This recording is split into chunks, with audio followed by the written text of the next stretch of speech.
When pop culture progress comes under attack by the regressive status quo, we call it a moral panic.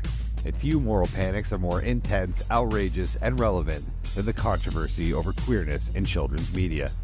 In the 2000s, society finally began to realize the importance of representation, for kids to see characters who shared similar experiences and feelings. And a new generation of queer creators were finally able to bring LGBTQ+ characters directly to the screen. Moral decay. The sickness of the mind. Upsetting moral effect. Ought to be a law against them.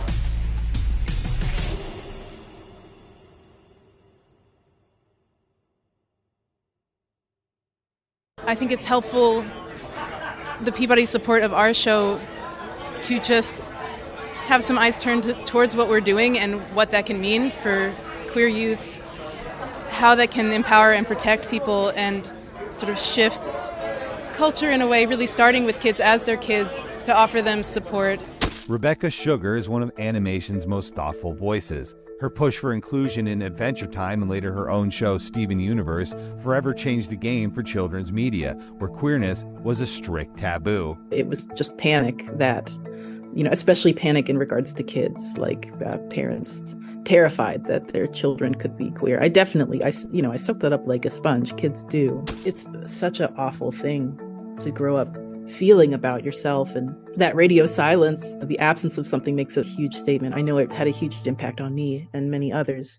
Growing up, Sugar couldn't find characters in American media that represented who she was. Instead, she devoured imported Japanese anime and found solace and community in fandom, creating fan art and fan fiction of her favorite ships and supporting her one true pairing. The people who were writing fan fiction, the love for these shows was so deep, and these are the fans that really kept these shows alive. Part of the whole panic of it is marginalizing those fans.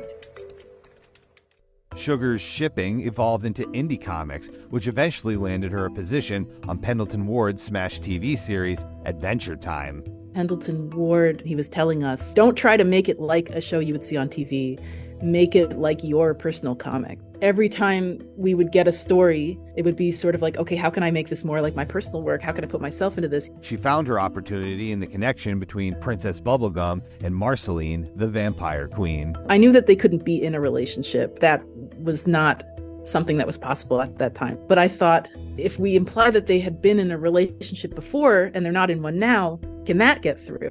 It did get through, but when the higher-ups realized sort of what we had done, the hammer came down. It was not acceptable at that time to do something like that. It sort of lit this fire in me. So when I started pitching my own show, I thought, I want to show a relationship, not one that had happened in the past, but one that's happening in real time on screen. With Steven Universe, Sugar became the first non-binary person to create their own show on Cartoon Network.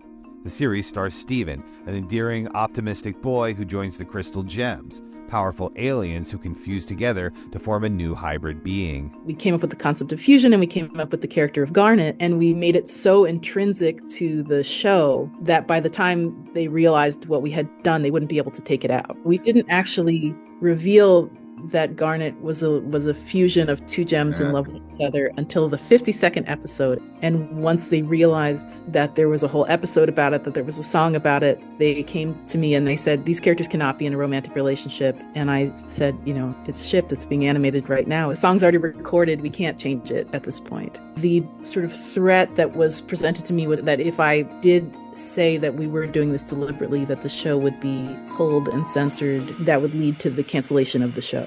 By being told directly that I couldn't talk about these things, that I couldn't draw these things or share these things, I became so aware of the fact that I had been told that indirectly for my entire childhood. It wasn't until I was being told that to my face that I realized I had always known that because of the total absence of any material like this, and that I didn't have anything that would allow me to talk about these things. It had taken such a toll on my own personal mental health. I was ready to risk the show to just be able to be honest about the show and myself and my team. I couldn't keep avoiding it. Once Sugar was able to fully open up about her own show, the stories from the people it touched began pouring in. This whole world opened up to me. I didn't know people could relate to the stories I was telling. People coming up to me at conventions and talking about the ways they relate to Amethyst and the ways they relate to Pearl. And it was because I'd never had a community like that, because I'd never known how to talk about my own experience and just assumed that it was entirely unrelatable.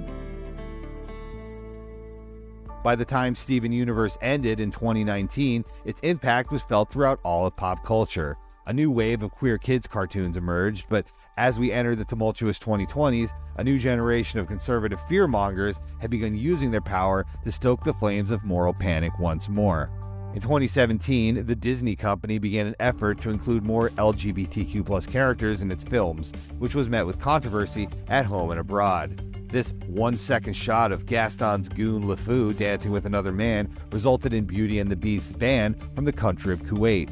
Pixar's Onward was denied distribution in 3 more countries for a scene involving Lena Waithe's lesbian cop. Disney has refused to edit out characters like Anybody's, portrayed as trans in the new West Side Story by actor Iris Minas. They also stood behind Eternal's first gay MCU hero, Phastos, and the rather unimpressive kiss he gave his husband. Those films and more have been banned in anti-LGBTQ+ countries as a result, undoubtedly costing the country millions, if not billions of dollars. But before you give the House of Mouse any credit, you should learn about Lightyear.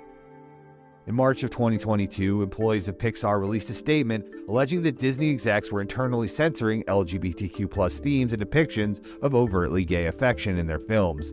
They reportedly cut a kiss between 2 women characters in the Toy Story spin-off Lightyear before the film was even released. Pixar restored the scene after the outcry, and the film was indeed forbidden in 16 countries.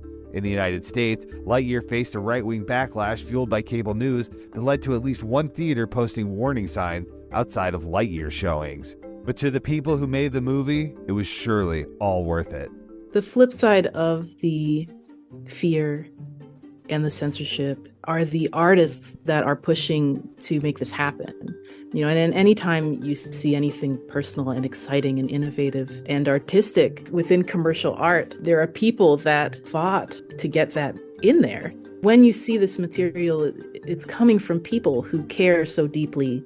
That's the only way to break through that barrier. Pixar staff deserve a lot of credit for revealing the corporation's cowardice, especially in light of former Disney CEO Bob Chapek's lukewarm response to Florida Governor Ron DeSantis and his Don't Say Gay bill, where Frederick Wortham used phony science to convince the world to freak out about gay superheroes. Ron DeSantis is using the power of the state. He's ramped up his culture war attacks to raise his profile for a presidential run and has supported a flurry of new laws restricting LGBTQ+ expression. The loudness of the dissent is so crassly political. You can see the swells of it happening around local elections, and you can see the cynicism there. These bills restrict teachers from discussing sex and gender with their students, make it easier for parents to ban books they disagree with. Lawmakers across the country are working to criminalize drag performances and deny health care to the trans youth who need it. These actions are honestly more alarming than anything that came out of the comic book hearings at the height of Red Scare hysteria. And the far right is only getting started. The struggle to bring LGBTQ+ representation to straight children's media has come a long way. But what happens when the community tries to adapt an iconic queer art form for kids? The moral panic over Drag Queen Story Hour might be the most dangerous of them all.